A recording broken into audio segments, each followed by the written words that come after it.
Sesiones Arce contigo. El tema de hoy, congelamiento de cuentas bancarias. Hola a todos, muy buenas tardes. Bienvenidos sean a su programa Sesiones Arce contigo. Agradecemos mucho que nos acompañen en esta ocasión. Estamos de manteles largos. La verdad es que muy agradecido porque tenemos a dos personalidades en el tema jurídico, en el tema que vamos a tratar el día de hoy, que no es por demás un tema muy importante que a lo mejor en algunos casos llega como un poquito a pasar desapercibido si es que no estamos muy atentos a las situaciones tan cambiantes que tenemos actualmente en nuestra legislación. Y creo que es un tema que además nos va a repercutir en todas las acciones que vamos a llevar a cabo como empresarios. Y es que justamente la modificación que se tiene actualmente al respecto del congelamiento de cuentas, quiero enfocarlo directamente al tema empresarial, ¿no? Quiero enfocarlo directamente al tema de los empresarios, cómo se ven afectados y cómo esta modificación, por más pequeñita que sea, de hecho de un solo artículo, nos está metiendo ahí en algunos temas bastante complicados. Y pues vamos a platicar el día de hoy con dos grandes expertos a quienes les doy la más cordial bienvenida y les agradezco el tiempo que toman para estar con nosotros. En primer lugar les quiero presentar, como ustedes ya la vieron, a la doctora Liz Padilla, a quien le agradezco muchísimo el tiempo. Maestra, bienvenida, muchas gracias por estar con nosotros el día de hoy. Al contrario, Alejandro, muchísimas gracias a ti por la invitación. Un gusto y un honor estar con ustedes y con el maestro Eduardo Arenas. Para mí es un privilegio, gracias. Muchas gracias, doctora. Los agradecidos somos nosotros. Y pues bueno, también como ya lo vieron y lo advertía la doctora, está con nosotros el maestro Eduardo Arenas, a quien también, amigo, te agradezco muchísimo el tiempo. ¿Cómo estás? Hola, contador, buenas tardes. Pues con el gusto de acompañarlos el día de hoy. La verdad es que el honor es mío, estar entre dos personalidades reconocidas más allá de las fronteras de nuestro país. Es importante para mí poder hablar de un tema tan vulnerable, tan preocupante, y creo que vamos a analizarlo desde un punto de vista muy técnico y qué mejor que con la doctora. Es un honor, repito, y muchas gracias por el espacio. Excelente, muchas gracias. Pues vamos a empezar con el tema. Vamos a empezar a platicar un poquito acerca de esta reforma que se da justamente el 15 de febrero de este año, un día después del Día de los Enamorados. Nos dan una sorpresa y nos entregan esta reforma que, a decir verdad, doctora, me gustaría que nos comentara un poquito para poder como un poquito el antecedente al respecto de dónde viene esta modificación, porque recordemos que además la propuesta de modificación a ley de instituciones de crédito, pues no es nueva, ¿no? Creo que por ahí del 2019 teníamos los primeros esbozos al respecto de esta modificación. Entonces, para ponernos un poquito en contexto, doctora, por favor, regálenos sus comentarios al respecto de dónde viene esta modificación y hacia dónde se dirige, por favor. Sí, claro. Bueno, pues esta modificación, como tú bien lo dices, en el 2019 ya había por ahí un proyecto, que todavía no habían autorizado el Congreso, como ya en este caso, y evidentemente con el discurso de combate a la delincuencia organizada, con el discurso de combate a la defraudación fiscal, de corrupción, bueno, pues se pretende bloquear cuentas bancarias. Y no solo se pretende, se bloquean cuentas bancarias, ¿no? Yo he tenido muchos clientes, digamos que no tan importantes desde el punto de vista delictivo, ¿no? Porque para que bloquees una cuenta bancaria, pues se supone que tiene que ver con ORPI, operaciones con recursos de procedencia ilícita, la unidad de inteligencia financiera, bueno, es la que se encarga de esto, financiamiento al terrorismo. Entonces, bueno, pues nos imaginamos así como que actividades, no acciones de alto impacto. Lo estoy hablando desde un punto de vista muy ciudadano. Yo creo que más adelante entramos a la parte jurídica, a la técnica jurídica. Entonces, bueno, pues a las personas se les hace muy fácil recibir remesas mediante depósito o cualquier tipo de cuestión, ¿no? Hasta herencias, y la unidad de inteligencia financiera bloquea. Entonces, esta reforma, ¿qué es lo que hace, ¿no? ¿Qué es lo que se determina? Algo que a mí me llamó muchísimo la atención y que verdaderamente estoy indignada es la violación del Estado de Derecho y de los derechos humanos, porque México no se manda solo, ustedes han de saber, ¿no? Cualquier jurista que se dice ser jurista sabe que nosotros formamos parte del Sistema Interamericano de Derechos Humanos. Entonces, evidentemente, no podemos hacer las normas que se nos den la gana, sino que estas normas tienen que ser alineadas a la protección de los derechos humanos. Y esta reforma del artículo 116 bis 2 que se agrega, a la Ley de Instituciones de Crédito, bueno, pues el punto primordial es la garantía de audiencia, que es una garantía de audiencia que ahora el sujeto bloqueado tendrá que solicitar ante la Unidad de Inteligencia Financiera. Es evidente señalar que antes se hacía casi igual, 2, 3 ocasiones, la Unidad de Inteligencia Financiera, pues así como que les notificaba para efecto de que fueran a ofertar datos de prueba para efecto de determinar la reversión de la carga de la prueba y demostraran la licitud de sus cuentas. Pero bueno, ahora ya es legal, lo cual, insisto, me parece una aberración, porque la garantía de audiencia es un derecho y no es una facultad discrecional de ninguna autoridad en este país, de ninguna, de nadie, ni llámese legislativa, administrativa o judicial, darla, otorgarla, sino que de facto la tiene que dar. Entonces, bueno, pues por ahí va el tema, mi querido Alejandro. Muchísimas gracias, doctora. Sí, tiene toda la razón, y ahorita vamos a entrar más a detalle de algunas precisiones que nos hace la doctora, que en realidad creo que genera una gran preocupación. Se supone que estamos en un estado de derecho, como lo mencionaba la doctora, y desafortunadamente nos hemos estado enfrentando con cuestiones de este tipo. Yo, cuando tuve oportunidad de revisar esta modificación, justamente hacía yo mucho el símil al tema de la carta aporte, y permítame explicar por qué. Porque en esta justificación de la autoridad a efecto de hacer presencia y erradicar los delitos de alto impacto que señalaba la doctora, pues bueno, entra a imponer nuevas obligaciones a los contribuyentes, como es el efecto de la carta aporte, y yo me pregunto si verdaderamente ese tipo de legislaciones genera la erradicación de este tipo de delincuencia o este tipo de actos, ¿no?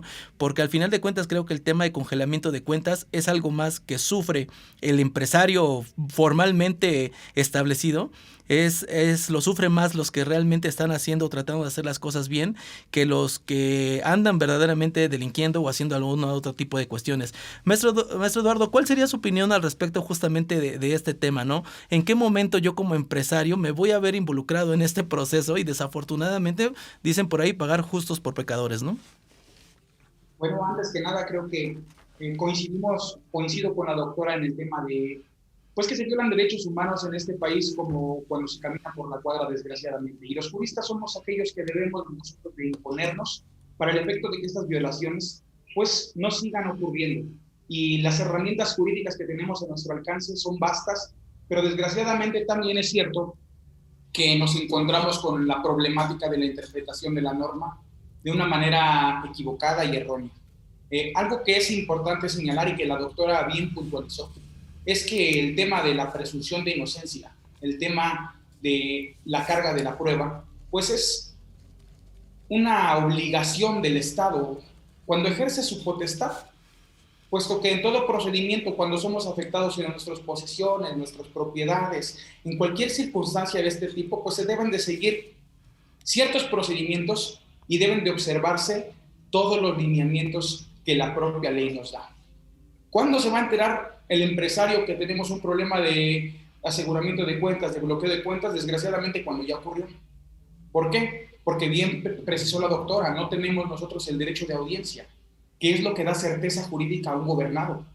En ninguna parte del mundo se observa que se administre o que se plantee una sanción como medida cautelar, si lo queremos justificar de esa manera, sin que se escuche al gobernado. Eso lo dice nuestra Constitución. No es un invento, no es una interpretación. Hablamos de preceptos constitucionales y de preceptos de convenios de los cuales nuestro Estado mexicano forma parte. Entonces, ¿qué es lo que debemos de hacer? ¿Cuáles son las facultades que tiene la UIF? ¿Son constitucionales? A pesar de que sean legales por estar en un ordenamiento de observancia nacional, pero ¿realmente serán constitucionales? ¿Es su naturaleza? Es lo que debemos de preguntarnos, plantear también no solamente una crítica al sistema de la UIF, al sistema operativo de la UIF, sino plantear tal vez procedimientos y también plantear nuevas estrategias para que el Estado realmente cumpla con su finalidad. Porque no se trata de criticar a la UIF, porque probablemente nace con una intención que es en beneficio del Estado, del cumplimiento del mismo, pero que poco a poco se ha desapegado a su naturaleza y que creo que ese es el problema que nos tiene hoy aquí. Completamente de acuerdo, maestro. La realidad es que la UIF ha sido como una herramienta de presión, una herramienta de presión inclusive hasta política, pero en algunos casos, y no se ha terminado de utilizar para los fines probablemente muy loables y razonables para los cuales fue creada. Y desafortunadamente seguimos teniendo ese tema. Yo creo que ahora todo el mundo, cuando entra a temas de trato con la UIF, todo el mundo nos ponemos a temblar y todos nos ponemos muy inquietos. ¿Por qué? Porque justamente creo que ahorita el tema, como usted lo señalaba, el tema de la medida cautelar que se utiliza a raíz del congelamiento de cuentas, doctora, resulta excesiva, yo creo, ¿no? Porque al final de cuentas lo que sucede es que ya hay una afectación directa.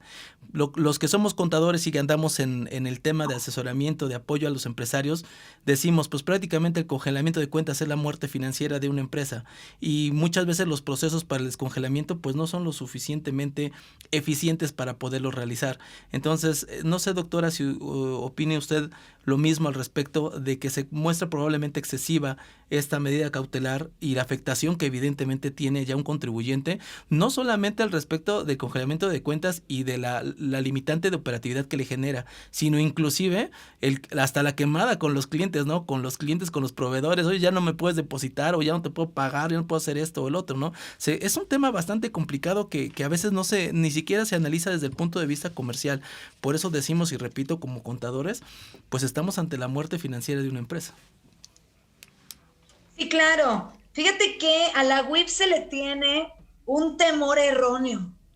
La UIF es una autoridad administrativa, o sea, pertenece a la Secretaría de Hacienda y Crédito Público.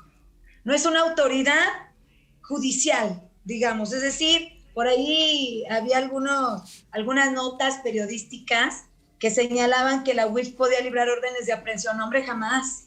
O que la UIF podía judicializar estos asuntos, ¿no? Para una orden de aprehensión ante un juzgado de control. No, jamás. O sea, la Unidad de Inteligencia Financiera es, digamos, el representante de la Secretaría de Hacienda y Crédito Público, que puede ser, ¿no? Un ente de la administración pública que es tipo víctima, ¿no? En términos del artículo 20 constitucional, apartado C, y que tiene que ir con esa investigación que está realizando, que es una investigación, digamos, material, pero no formal. Es decir, si nos vamos al artículo 20 constitucional, pues evidentemente, 21 constitucional, perdón, pues evidentemente la UIF no tiene facultades de investigación. Los únicos que tienen facultades de investigación en este país son las fiscalías, ¿no? Son las fiscalías. En materia penal, la UIF no tiene nada que ver con la cuestión penal, nada. Entonces, digamos que desde ese inicio, ¿no? Desde que le da facultades el artículo 15 del Reglamento Interior de la Secretaría de Hacienda para realizar actos materialmente de investigación por ORPI, operaciones con recursos de procedencia ilícita, o sea, lavado, y por financiamiento al terrorismo, desde ahí hay una violación directa a la Constitución. Sí, claro, puede haber un acuerdo general, como el del 14 de marzo del 2014, donde le dan facultades a la UIF, ¿no? Pero ese acuerdo general no está por encima de la Constitución, a ver, no se confundan, ¿no? O sea, decirles a mis colegas abogados y decirles al público en general. Entonces, de entrada hay una violación a los derechos humanos. Ahora bien, fíjense que tenemos una opinión consultiva que solicita la Comisión Interamericana de Derechos Humanos. Por eso empecé mi discurso con que todo jurista en este país debe conocer el ámbito convencional. Y esa opinión consultiva es la número 11, diagonal 90, desde 1990. Y es precisamente lo que el maestro Eduardo señalaba. O sea, acertadísimamente, la parte del debido proceso. Esa opinión consultiva dice que el debido proceso es un derecho humano y que el debido proceso en cualquier materia, y así lo dice la opinión consultiva, está en mis redes, creo que la acabo de subir hace 2 días, ¿no? Señala, sí, ¿verdad? Hace 2 días, señala que en materia laboral, fíjate, Ale, en materia civil, y fíjese, maestro Eduardo, en materia fiscal, ¿no? En materia fiscal se tiene que aplicar, al igual que el derecho penal, las garantías mínimas, o sea, abajo de ese mínimo hay violación de derechos humanos. Las garantías mínimas del 8.2 de la Convención Americana. Lo que el maestro Eduardo decía, la presunción de inocencia. Y en ese sentido, termina esa opinión consultiva señalando que se tiene que aplicar en todas las materias habidas y por haber en este país y en todos los que formen parte del sistema interamericano, el debido proceso como se aplica en materia penal. Fíjense nada más. Entonces, de ninguna manera a mí me pueden aplicar una medida cautelar como esa del bloqueo de cuentas si no hay control judicial. En materia penal es distinto, ¿eh? ¿Por qué es distinto? Porque el fiscal haciendo, ¿no?, una investigación de ORPI, de lavado de dinero o de financiamiento del terrorismo, con todos los datos de prueba habidos y por haber, le solicita al juez de control en materia federal, juez de control penal en materia federal, el bloqueo de cuentas bancarias. Pero ya hay un control judicial. Aquí no. ¿Sí se dan cuenta? Aquí no. Entonces, de entrada, la Unidad de Inteligencia Financiera, con su procedimiento de los artículos 72 al 76, 75, 76, que les decía yo, ¿no?, de las disposiciones generales del artículo 115 de la Ley de Instituciones de Crédito, violenta absolutamente derechos humanos. Porque sí, claro, todo acto de autoridad en una disciplina punitiva, como es el derecho administrativo sancionador, se le tiene que aplicar el 20 constitucional, apartado A, fracción quinta, la carga de la prueba. La carga de la prueba ellos la tienen. Y de ninguna manera se le puede bloquear la cuenta a nadie. Y tenemos jurisprudencia de la Corte además, ¿eh? La Corte, evidentemente, por ahí del año 2015, no de esta administración, sino de la anterior, señaló que la Unidad de Inteligencia Financiera no puede, y es jurisprudencia, no puede bloquear cuentas bancarias a menos que un organismo internacional facultado y legitimado se lo solicite. Entonces, yo no sé qué pasa con todas aquellas personas que están realizando el Congreso, no están realizando este tipo de leyes. Pues yo lo veo desde dos perspectivas. La primera, o no les interesa el Estado de Derecho. La segunda, ojalá y sea esa, ¿no?, son ignorantes de la norma jurídica. Ese es mi punto, Ale. Gracias, doctora. Adelante, maestro Eduardo, que ve que tenías ganas de participar. Dale. No, es que este tema a mí me apasiona. Tratándose de cuestiones penales, para mí es impresionante el ímpetu que me entra. Y a colación de lo que la doctora mencionó, el bloqueo de cuentas como una medida cautelar, ojo, las medidas cautelares tienen finalidades, deben de reunir requisitos, tienen principios. En ese sentido, nuestro Código Nacional de Procedimientos Penales es el único que tiene un catálogo de medidas cautelares como tal y tiene una finalidad. La finalidad principalmente son 3 puntos. 1, garantizar la presencia de un imputado en juicio. 2, el derecho de la víctima y testigos. Y 3, el proceso. Pero no basta con eso, sino que debe de ser impuesto, como bien dijo la doctora, por un juez y debe de tener una duración. En este caso no tenemos ninguno de esos elementos para que podamos nosotros determinar que como medida cautelar puede ser impuesta porque en primer lugar no es una autoridad competente. Segundo, tampoco es una autoridad que pueda solicitarla porque el Ministerio Público es el único facultado para poderla solicitar. En coadyuvancia sí lo puede hacer, ojo, en coadyuvancia sí pudiera en un proceso ya instaurado en contra de una persona. Sin embargo, cuando hablamos nosotros de una imposición unilateral, estamos violentando principalmente 2 circunstancias. 1, el derecho de audiencia y 2, el de contradicción. Ese derecho de contradicción como principio rector del proceso penal violentado a todas luces desde este precepto legal en una ley que no tiene que ver con tintes penales ni de afectaciones de derechos personales en materia de restricción de la libertad parcial, porque en este caso es una libertad parcial, es una libertad económica, pues evidentemente viola a todas luces los derechos humanos. También hay otra circunstancia cuando hablamos nosotros de el Ministerio Público puede solicitar ya un aseguramiento de operaciones financieras. Nuestro propio Código Nacional lo contempla en el artículo 242. Pero aquí sí tenemos un control nosotros cuando no estamos de acuerdo como gobernados de que se nos llevó a cabo esa medida cautelar. ¿Cuál es? La solicitud al juez de un control sobre la resolución del Ministerio Público. Al tratarse de una decisión unilateral de la UIF contemplada en una ley que no es de tinte penal, nosotros no tenemos un recurso ordinario, por lo que tendríamos que acudir directamente al amparo. Pero algo que dijo la doctora y que me llamó mucho la atención en la exposición de los legisladores al momento de quitar los candados de la notificación que tenía que hacer la UIF con 10 días para que pudiéramos nosotros ofrecer nuestras pruebas. Ojo con esto, decía un legislador, con esta nueva reforma ya no habrá amparo que frene las determinaciones de la UIF. Entonces, ¿de qué se trata?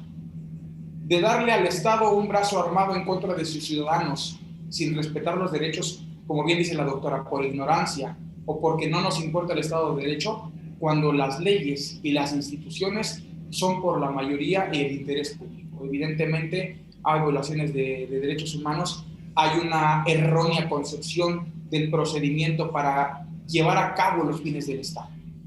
Muchas gracias, maestro. Doctora, quiero retomar un tema de los que tomaba al final de su anterior participación, y es que justamente creo que uno de los temas que mayor conflicto a mí me generan es el hecho de que justamente a través de la Suprema Corte ya existía criterio por parte de ellos en donde se declaraba la inconstitucionalidad del congelamiento de cuentas. ¿Qué está pasando? Que en este momento, que eso sucedió hace 5 o 6 años, ¿qué sucedió? Que en este momento otra vez estamos volviendo a tocar este tema y desafortunadamente la autoridad sigue realizando ese tipo de actos. ¿Por qué está sucediendo eso? Prácticamente todos los amparos los ganaba el contribuyente, todos, absolutamente. Y entonces, ¿por qué la autoridad ahora hace una modificación y una adhesión a la ley de instituciones de crédito, 116 bis 2 que usted nos señalaba, y le vuelve a dar fuerza, lo vuelve a revivir, y ahora pues digamos hasta salió peor para el contribuyente este proceso, lejos de acatar lo que el criterio de la Suprema Corte ya había señalado? Sí, Ale, mira, qué rico es hablar con un penalista. Ya se me había olvidado que es hablar con un penalista.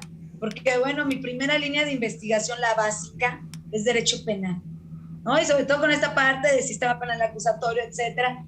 Últimamente yo he tenido muchas conversaciones, y con eso puedes responder tu pregunta, con administrativistas, ¿no? Con administrativistas que se dedican al derecho sancionador, pero en materia administrativa.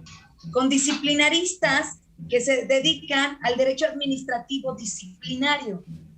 Entonces, algo que no han entendido, ¿no? Y así lo digo, y a lo mejor por ahí va el tema, por eso digo, qué rico es hablar con un penalista.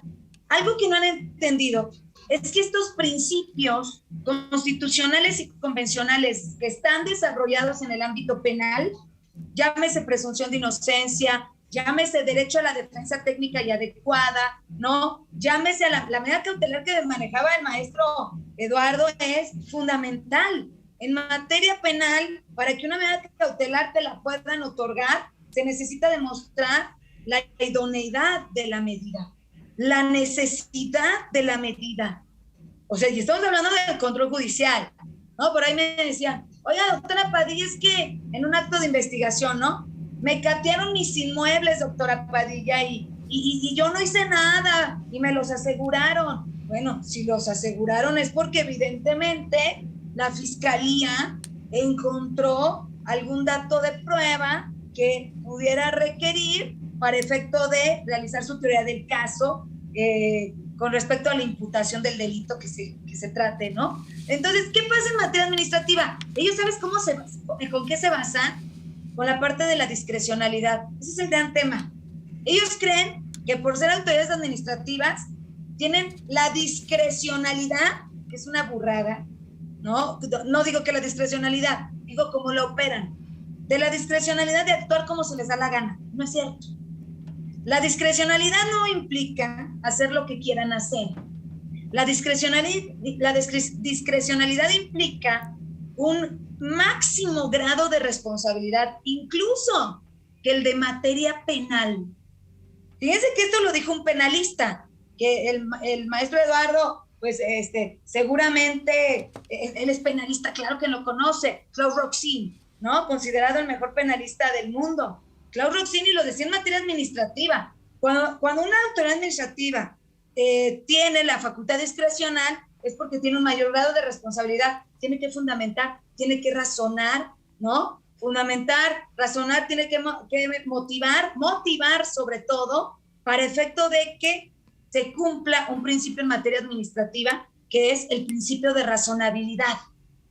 En este caso, del derecho administrativo sancionador, y yo veo con tristeza, ¿no? Y en todos los niveles, desde magistrados del Tribunal de Justicia Administrativa, hasta los órganos internos de control, hasta la unidad de inteligencia financiera, observo con tristeza esta gran laguna en sus actuares, ¿verdad? En su actuación, en sus actuaciones.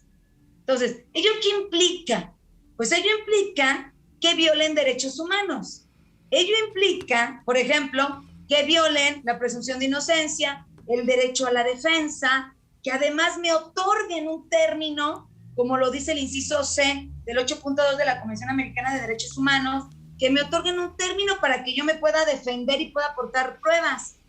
En el procedimiento administrativo sancionador que la unidad de inteligencia financiera realiza, te da, como bien lo dijo el maestro Eduardo, te da la fecha de comparecencia o de audiencia dentro de los 10 días siguientes para que tú vayas a demostrar la licitud de tu capital. Pero ¿con respecto a qué? Si no me has notificado, ¿qué voy a demostrar? ¿Sí? O sea, ¿cuál es el tiempo que me estás dando para preparar mi defensa? Entonces, ¿a qué voy? A que evidentemente este tipo de principios del derecho penal en materia de derechos humanos, o sea, lo que los administrativistas deben entender es que no se trata de que apliquemos el Código Penal Federal o el Código Nacional de Procedimientos Penales a la materia administrativa. Se trata, por eso empecé con la opinión consultiva, y hay mucho, el caso Maldonado Ordóñez contra Guatemala, el caso Petro Urrego contra Colombia, apenas del 2020, punto 119, punto 120, el artículo 6º, por ejemplo, el convenio del Tribunal Europeo en materia de derechos humanos, que nosotros también lo podemos utilizar, lo debemos utilizar. Entonces, en ese sentido, claro que pues las autoridades como que no lo entienden.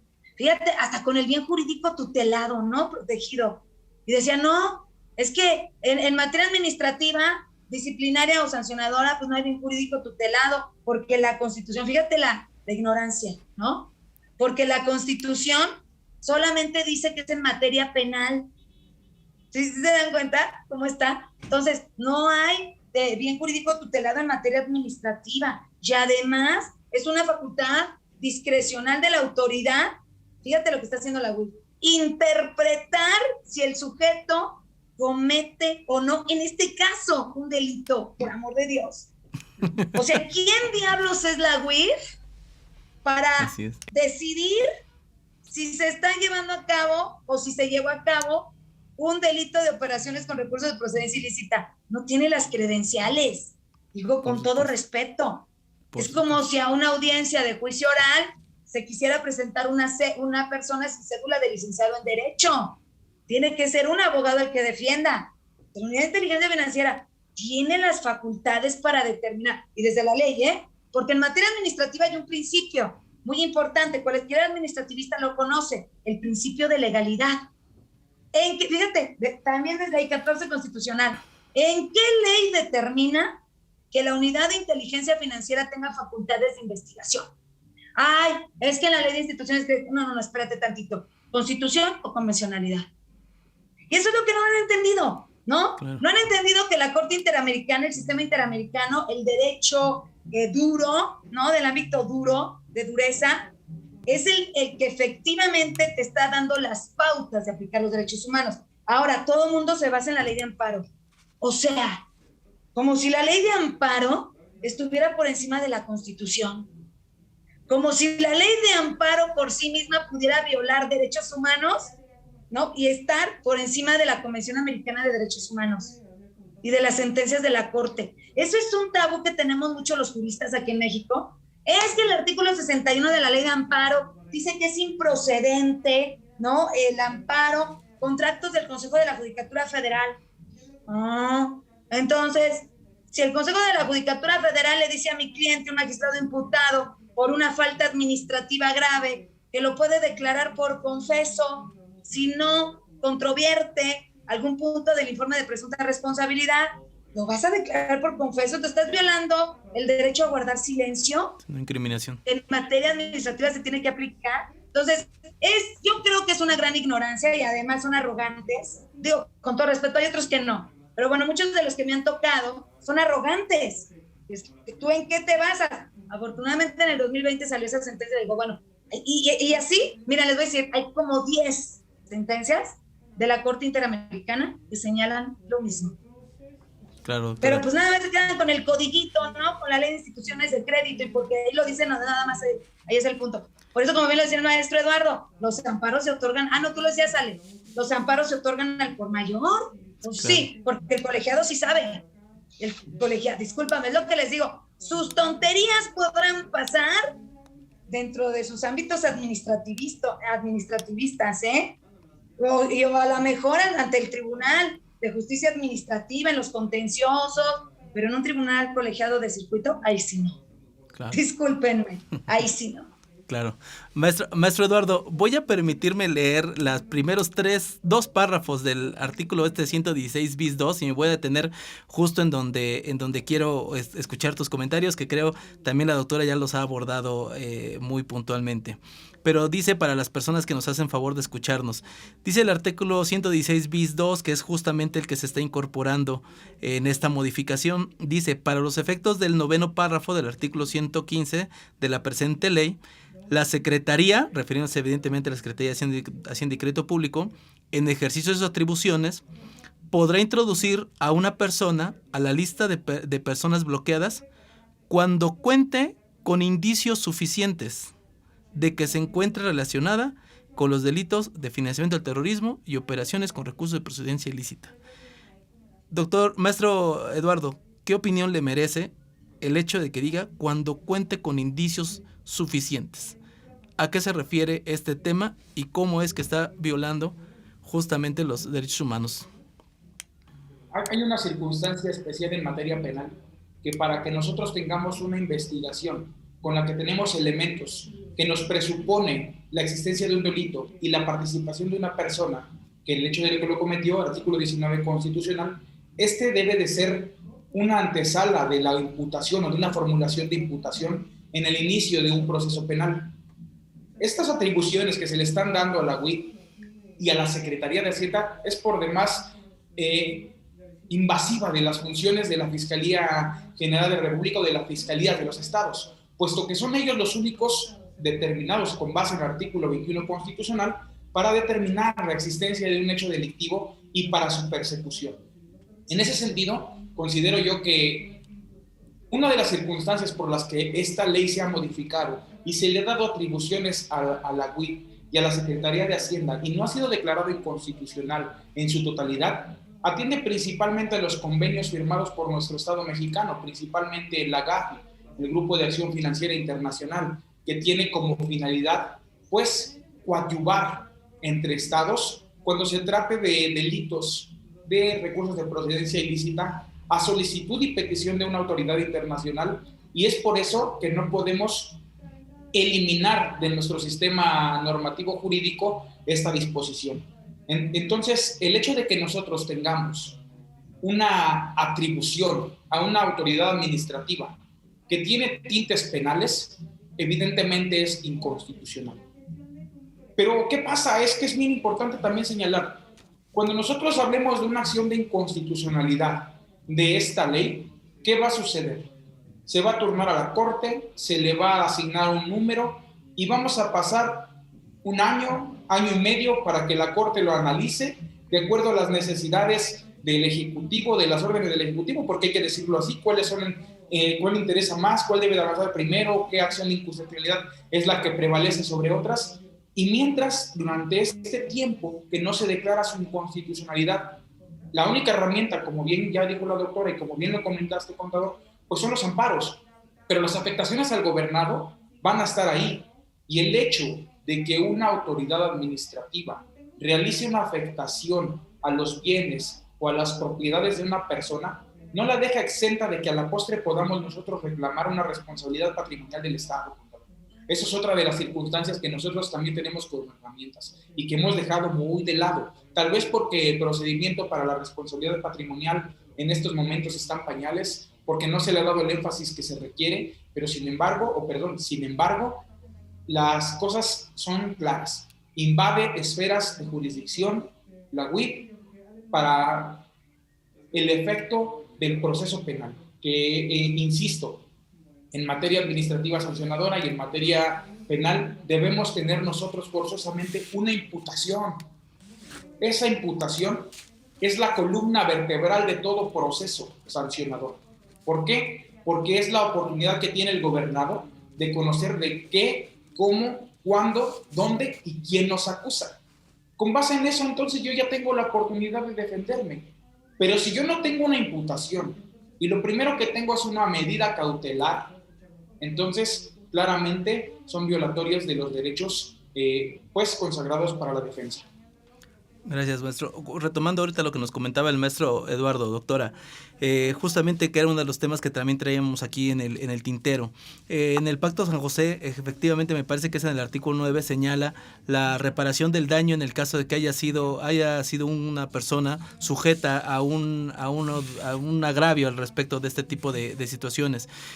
Pero no lo vemos de manera muy seguida utilizado, la verdad es que no lo vemos muy implementado. ¿O cuál es su opinión al respecto de cómo se vive esa reparación del daño aquí en México con respecto a las violaciones que claramente la autoridad ha estado generando? Ya creo que en esta primera 30 minutos de la sesión hemos dejado muy en claro al respecto de las violaciones que se están generando.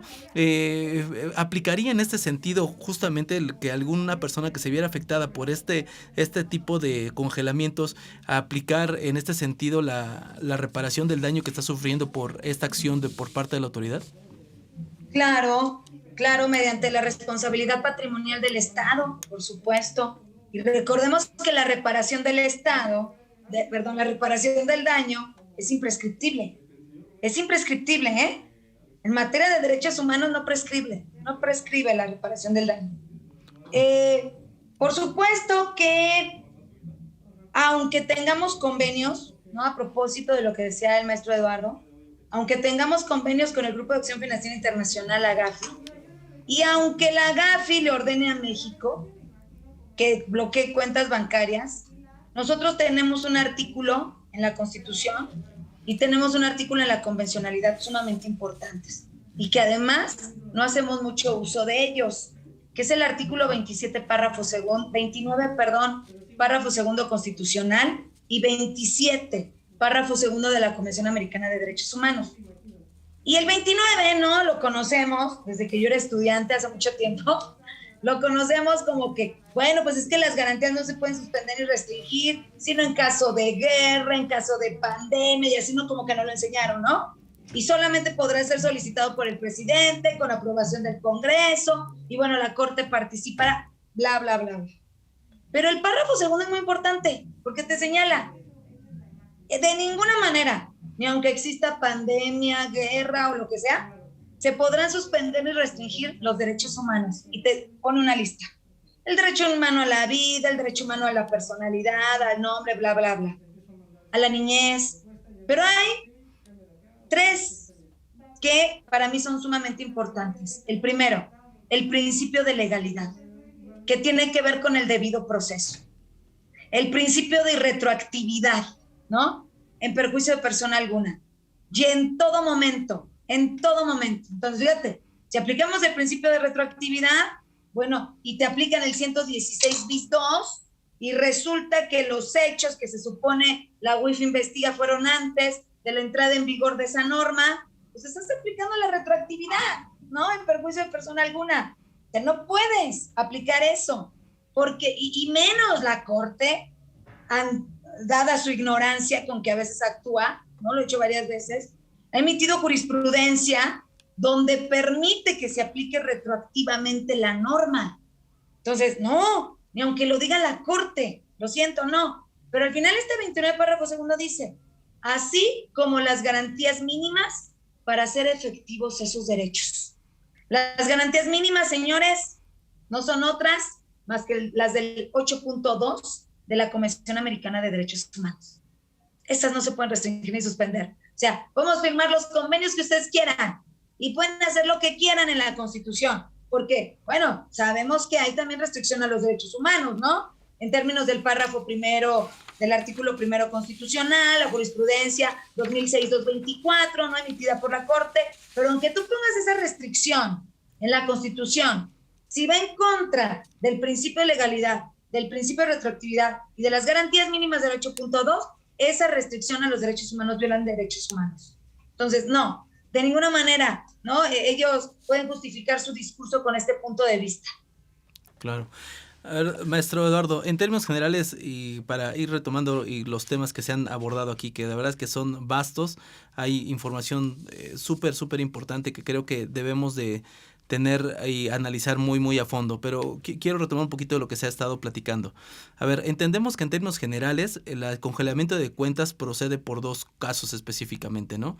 Financiamiento al terrorismo y operaciones con recursos de procedencia ilícita. Son dos los elementos que se tienen que estar realizando. A raíz de esta modificación señalan que también los delitos asociados. Y aquí creo que es justamente donde comienza a tener una afectación directa, lo decía hace un momento al inicio de la sesión, el tema del empresariado, ¿no? Las empresas que realmente no están abocadas a generar un tema de delitos, sino que realmente están operando de manera lícita y que a veces hasta por una negligencia, algún error, por alguna cuestión de estas se puede ver involucrado y le puede aplicar a la autoridad un tema de estos, justamente por generar o por establecer que además se va a aplicar a los delitos asociados. No sé si la apreciación es correcta, maestro, o qué opinión le merece al respecto. Bueno, aquí hay una circunstancia que hemos observado nosotros a raíz de las atribuciones de la UIF cuando hablamos de recursos de operaciones de procedencia ilícita. Y es que una operación o el recurso de una operación ilícita, pues podemos hablar de cualquier tipo penal que traiga como consecuencia una afectación económica. Entonces deja abierto una baraja importante para poder hablar del robo de hidrocarburos, incluso del delito de trata de personas, del delito de secuestro, de toda aquella actividad ilícita que trae como consecuencia un capital económico.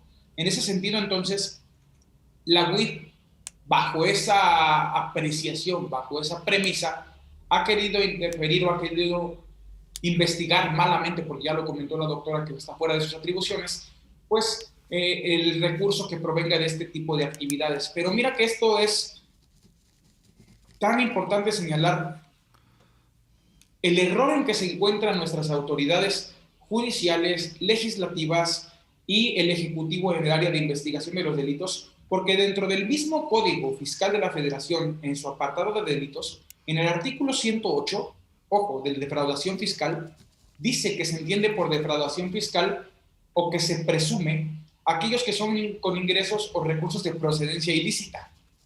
O sea, si tú tienes un delito de defraudación fiscal y este viene de recursos de procedencia ilícita, los está equiparando como aquellos que son iguales. Sin embargo, desde mi punto de apreciación y desde un punto de vista técnico, y aquí tengo que entrar un poquito a circunstancias propias de la teoría del delito, uno y otro no son subsistentes.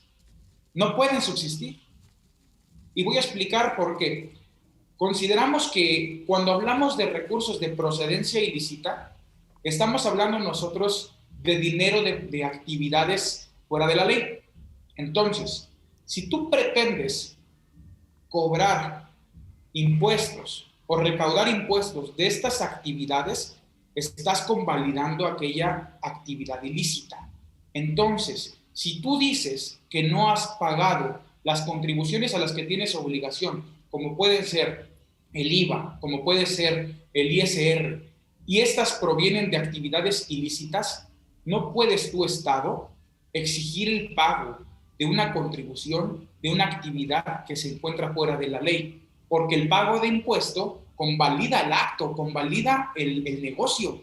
Entonces, hay una falta de análisis y de apreciación de la realidad por parte de las autoridades en tipos penales que trae como consecuencia la confusión. hay que decirlo como es. Hay delitos que no pueden subsistir en conjunto y hay delitos que no pueden presumirse forzosamente como aquellas con operaciones de recurso de procedencia ilícita, que es lo que se está haciendo ahora.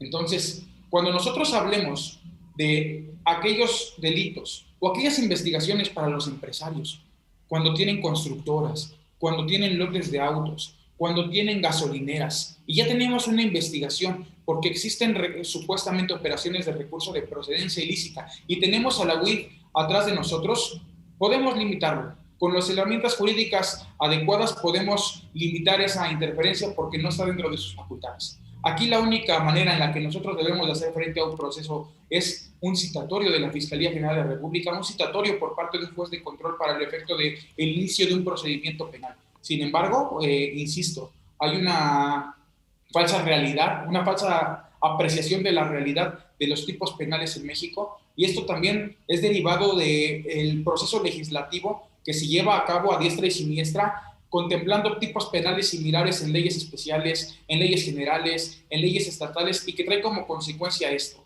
que tipos penales compuestos, es decir, en donde tenemos dos tipos penales que en los separados son individuales, pues tengamos investigaciones de varios delitos que a la postre van a llevarnos pues al desgaste de las autoridades, al desgaste del gobernado, y que trae como consecuencia la finalización en una libertad, porque acordémonos que una investigación mal llevada, una investigación que no es probada y una falta de congruencia entre lo imputado y lo probado trae como consecuencia la libertad de una persona.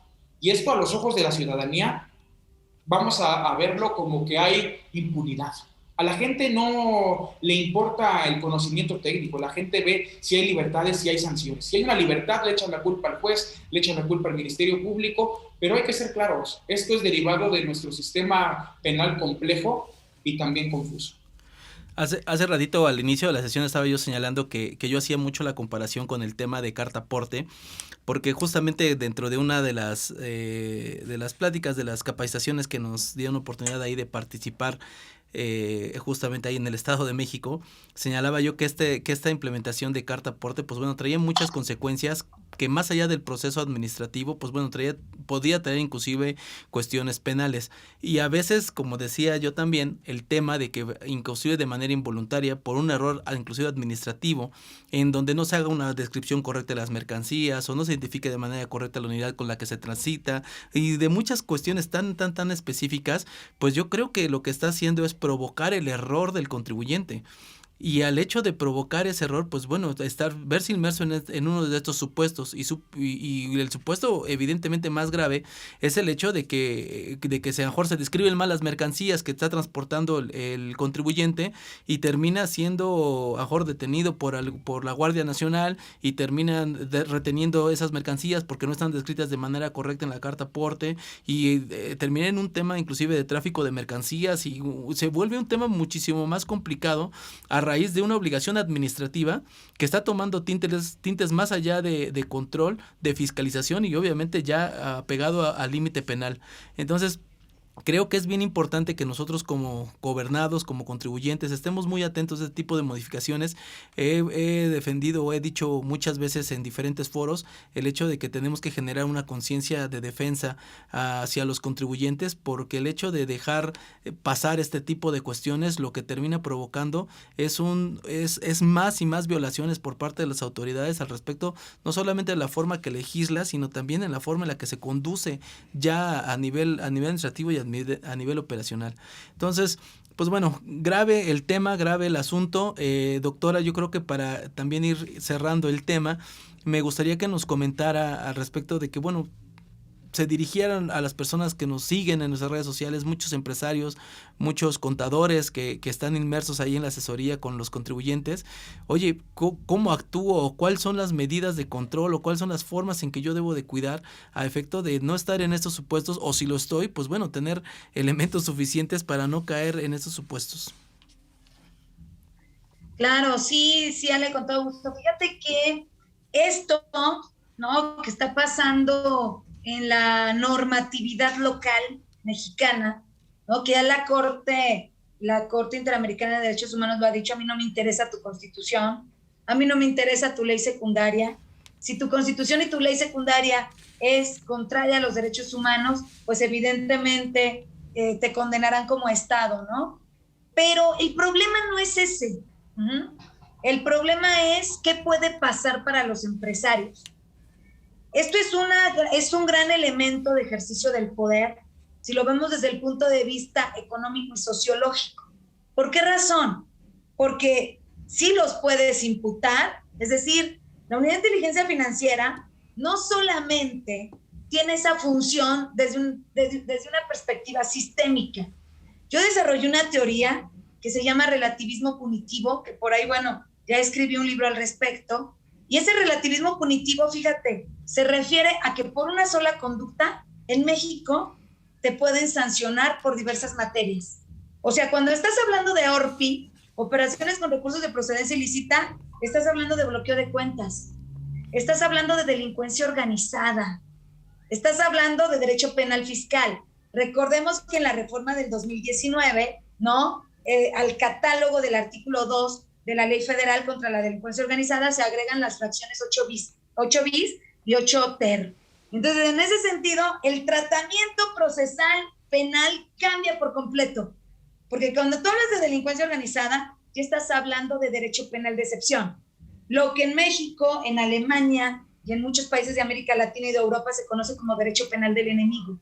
Cuando ya mandas al empresario de un bloqueo de cuentas bancarias, es porque ya lo están investigando por lavado de dinero o por financiamiento al terrorismo en la unidad, perdón, en la Fiscalía General, ¿no?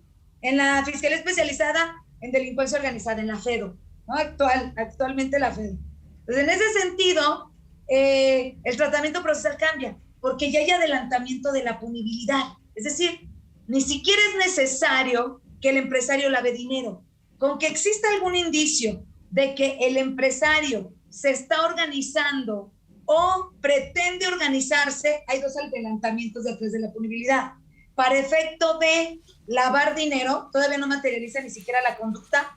Usted puede checar el tipo en el artículo 2 de la Ley Federal contra la Delincuencia Organizada, cuando 3 o más personas se organicen de hecho para futuro, prospectiva, para cometer de forma permanente o reiteradas conductas que por sí o unidas a otras, ¿no?, formen parte de los siguientes delitos. Por ese simple hecho podrá ser sancionado podrá ser determinado, estoy cambiando la ley, como miembro de la delincuencia organizada. Y el 2 bis dice, ¿no?, aunque se organicen en concierto, es decir, planeen organizarse para defraudar, por ese simple hecho también se le podrá sancionar con un tercio, con 3/4 partes de la pena que prevé el artículo 4 de la Ley Federal contra la Delincuencia Organizada, de 20 a 40 años. El lavado de dinero en México es uno de los 5 delitos más criminalizados en materia de delincuencia organizada, junto con trata de personas, secuestro, robo de hidrocarburo y delitos contra la salud. Son los 5 delitos más criminalizados, penas de 20 a 40 años. Prisión preventiva oficiosa, fíjate nada más. No solamente eso, chequen el 22 constitucional. En el 22 constitucional, extinción de dominio. El delito de lavado de dinero forma parte de los de extinción de dominio.